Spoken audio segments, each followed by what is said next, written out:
नमस्कार मित्रांनो.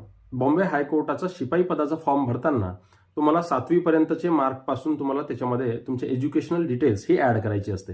परंतु अनेक उमेदवारांच्या 7वी ची जी मार्कशीट आहे त्याच्या मार्कशीटमध्ये ग्रेड दिलेला आहे. त्याच्यामुळे अनेक उमेदवारांना त्याच्यामध्ये कोणते मार्क्स, किती मार्क्स भरायचे, टोटल मार्क किती, ऑप्टेन मार्क किती याबद्दलची माहिती भरणं कठीण जात आहे आणि अनेक उमेदवारांना याबद्दल कन्फ्युजन आहे.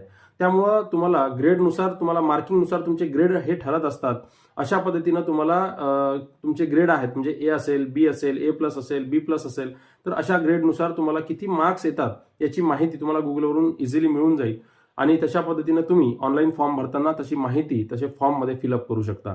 फॉर्म भरताना कोणतीही चूक करू नका, फॉर्म भरताना गडबड करू नका. अतिशय शांतपणे आणि सविस्तर माहिती घेऊनच फॉर्म भरा.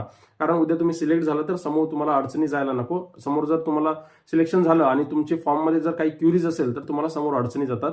त्यामुळं आपलं लीगल वन या युट्यूब चॅनलवर फायद्याची गोष्टी आपण अतिशय सोप्या पद्धतीने तुम्हाला सांगत असतो आणि मोफत पद्धतीने सांगत असतो. त्यामुळे काही अडचणी असेल तर तुम्ही कॉमेंट्स बॉक्समध्ये तुम्ही सजेस्ट करू शकता. धन्यवाद.